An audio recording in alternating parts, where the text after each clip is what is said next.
For the first time in school history, Omaha is going to be dancing into March as they lock up the Summit League's bid for the tournament.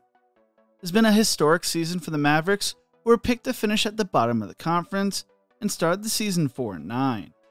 But a trash can, Christmas break, and a change to the lineup not only saved their season, but will have them playing in March Madness.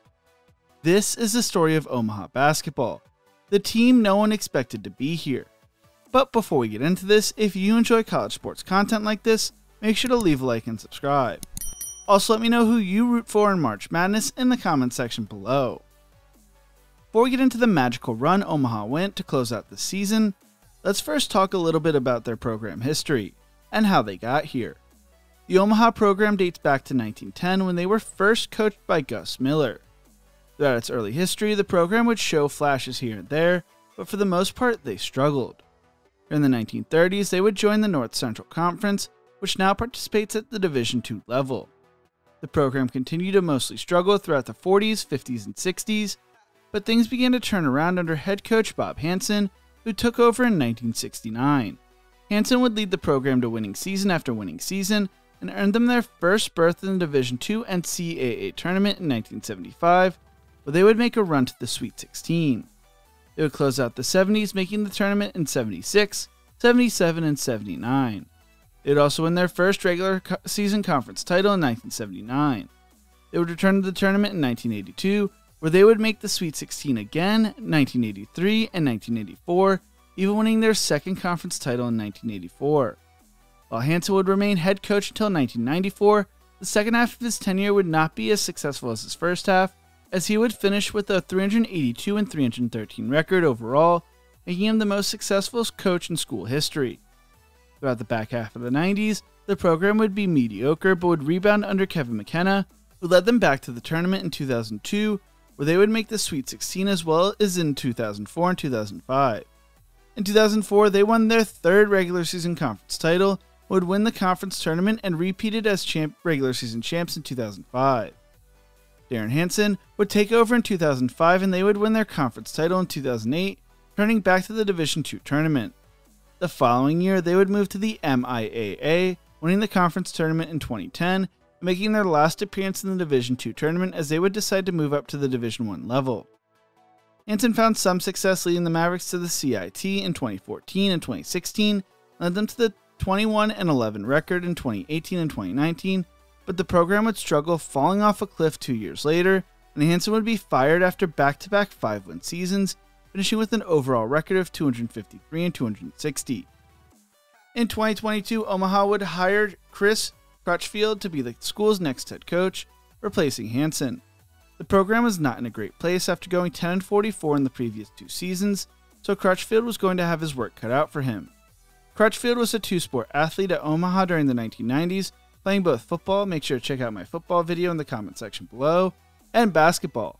He actually started his coaching career at Omaha in 1995, serving as an assistant under head coach Kevin Lehman, as he would also spend time as an assistant at UTSA, Tyler Junior College, New Mexico State, TCU, Oral Roberts, Oklahoma, Arkansas, and Oregon, while also serving as head coach at Tyler, going 35-29 in 2 seasons, and at Division II East Central, where he went 10-9 in his lone season before joining the Oregon Ducks staff.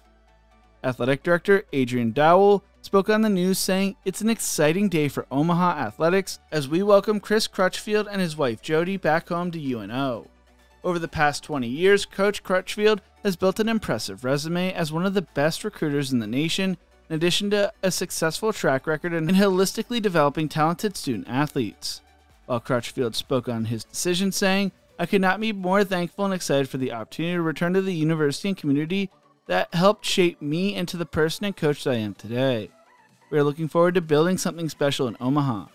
Things would not start out great at Omaha as they would go 9-23 in his first season, though it was a 4-game improvement from the previous 2 seasons, and he almost had as many wins in his first season as Hansen had in his last 2 seasons.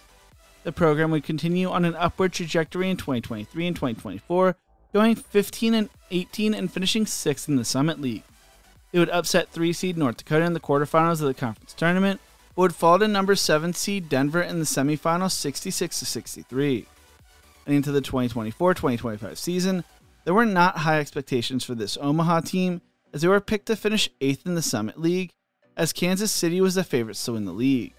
With that being said though, this league seemed up in the air heading into the season, as 6 of the 9 teams earned first place votes, with those being defending champs South Dakota State, North Dakota State, Oral Roberts, North Dakota, and South Dakota, along with Kansas City. Omaha, along with Denver and St. Thomas, were the only 3 not to earn first place votes.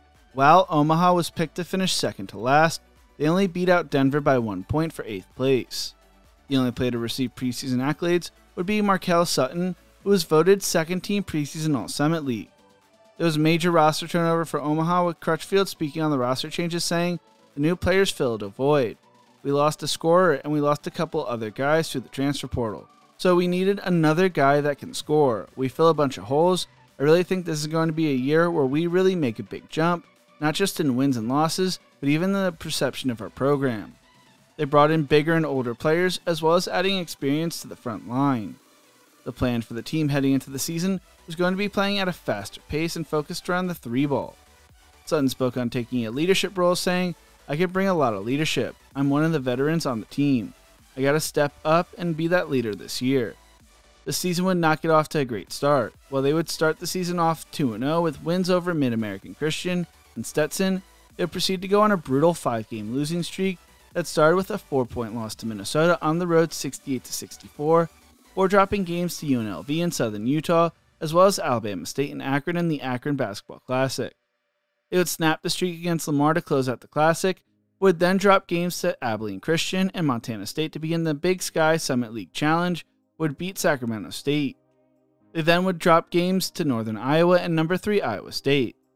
At the time, it looked like the preseason projections were going to be correct about Omaha. They were sitting at 4-9 with 2 games left before the start of the Summit League play, and they had only scored more than 70 points in a game 5 times, more than 75 points 3 times. They were not getting the offensive production they were hoping to get. They would play Cal Poly before Christmas break, giving the team a much-needed break to reset. They would beat Poly 86-82 at home in that game, as well as the break sparked something. Coach Crutch explained, "That gave us a chance to kind of push the reset button, change certain things in our lineup, and kind of just reset it. Everybody came back with a different attitude, different mindset, and we've only lost 1 game since." The team would proceed to go on a 9-game win streak and win 12 of their next 13 games, starting off Summit League play going 12-1, moving to 18-10 overall. Crutch spoke on the run, saying, "We're getting good shots. We don't take many bad shots. We're very intentional about throwing it inside and attacking the paint off the dribble, which in turn gets us. We're a good free throw shooting team, not a great free throw shooting team, and we try to play with some pace and transition to shoot open threes into transition. Every game has been a little different. Some nights we make a lot of threes. Some nights we get to the free throw line between 20 and 30 times." They focused on defense and rebounding, and the group became tight-knit as a veteran unit. While they had lost Frankie Fiddler to the transfer portal, Sutton stepped up during the win streak after struggling during most of non-conference play. Former JUCO All-American Cam Thomas was locking down opposing guards throughout their amazing run as well. Moving senior J.J. White back into the starting lineup also sparked the team as well. During the streak, we also got to see a great tradition involving a trash can. When in mid-major madness, the story goes that assistant coach Kyan Brown either had the idea to kick around a trash can simply to fire up his guys, or they tripped on the trash can and responded violently. This went viral on social media and led to the school running promotions where fans were able to bring a 5-gallon or smaller trash can, which they could fill with a bag of popcorn for $5. During the streak, I was planning on making a video on Omaha, but they then fell to South Dakota and a bunch of other crazy stuff happened, so I had to shelf the video, so I'm glad I get to do the video now. Omaha would lose to South Dakota State and St. Thomas in back-to-back games, but then proceeded to finish the regular season on a 3-game win streak to lock up the Summit League regular season title for the first time in school history, and their first regular season title since winning the North Central in 2005 when they were a member of the Division II.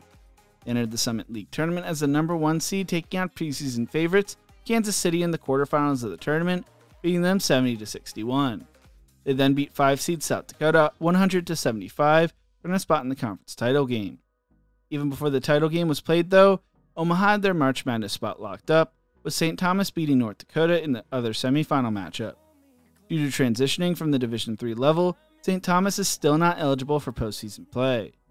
But that did not stop Omaha from winning the conference tournament 85-75, earning their first conference tournament win since 2010 when they won the MIAA, a Division II conference, and will be dancing for the first time in school history.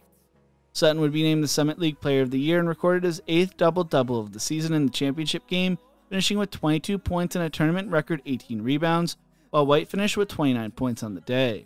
They even accepted the trophy out of the trash can.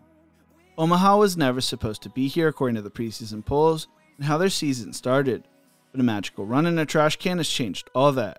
They're projected to be a 16 seed in this year's tournament according to The Athletic. What do you think? Can Omaha go on a run? Let me know in the comment section below. If you enjoyed this video, make sure to check out one of my other videos YouTube thinks you will love right here. Thank you so much for watching, and as always, remember to embrace the grind.